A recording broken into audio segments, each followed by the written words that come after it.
ఇది మరో ప్లేస్ అండి. సో ఇది కూడా 17th 18th సెంచరీకి సంబంధించిందిగా అయి ఉండొచ్చు. ట్రయాంగిల్ టైప్లో నిర్మించబడి ఉంది. చాలా విశాలమైన ప్లేసు.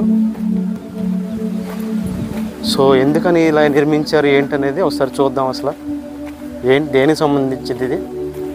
చూస్తే అసలు ఎంట్రన్స్ ఏమి లేనట్టుగా అనిపిస్తుంది. ఎంట్రన్స్ ఏమి లేనట్టుగా అనిపిస్తుంది, కానీ చూద్దాం. మరో సైడ్ ఏమైనా ఎంట్రన్స్ ఏమైనా ఉందేమో చూద్దాం. ఎంట్రన్స్ ఇటువైపు ఉన్నట్టుగా అనిపిస్తుంది.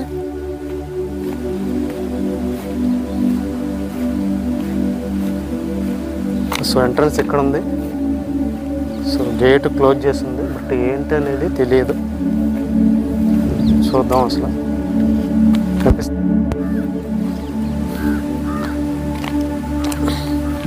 చూసారు కదా, చాలా చాలా పెద్దగా ఉంది. ఇది సుమారు ఒక 50 అడుగుల ఎత్తు ఉంటుంది ఇది. సో ఇది ఎందుకు నిర్మించారు ఏంటో తెలియదు. చర్చి అయి ఉండొచ్చు. ఇది పురాతన కాలం చర్చి.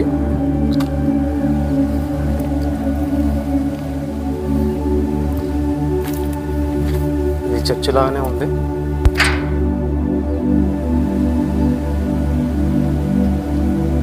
చర్చి లాంటిది ఇది కూడా.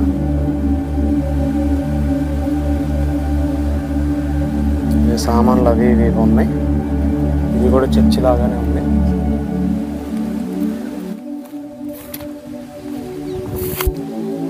చాలా దృఢంగా నిర్మించారు దీన్ని. ఇది కట్ట పిల్లర్స్ అనేవి బయట అటువైపు ఇటువైపు పిల్లర్స్ డౌన్లో వేసి వాటి బీమ్స్ని పైకి లేపారు. అది పైన చూస్తే హైట్ కనిపిస్తుంది, కానీ లోపల మాత్రం లోపల హైట్ లేదు. బట్ అంటే చాలా హెవీగా నిర్మించారు ఇది. మచిలీపట్నంలో దాదాపు ఇప్పుడు మీకు 2 ప్లేస్ చూపించాను. ఒకటి బందర్ పోర్టు అంటే బందర్ కోట, ఒకటి ఇక్కడ ఏదైతే ఉందో చర్చి.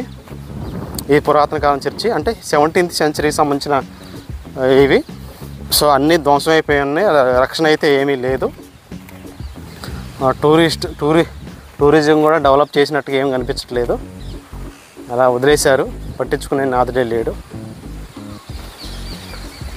ఇదంతా ఆర్కియాలజీ డిపార్ట్మెంట్ స్వాధీనం చేసుకుందా కానీ టూరిజం ప్లేస్ లాగా డెవలప్ చేయొచ్చు, కానీ చేయట్లేదు. ఎందుకని వదిలేశారు.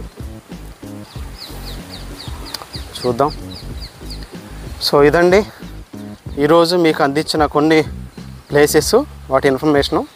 సో మరిన్ని మంచి వీడియోస్ కోసం ఛానల్ని సబ్స్క్రైబ్ చేయండి. ఉంటానండి. బాయ్.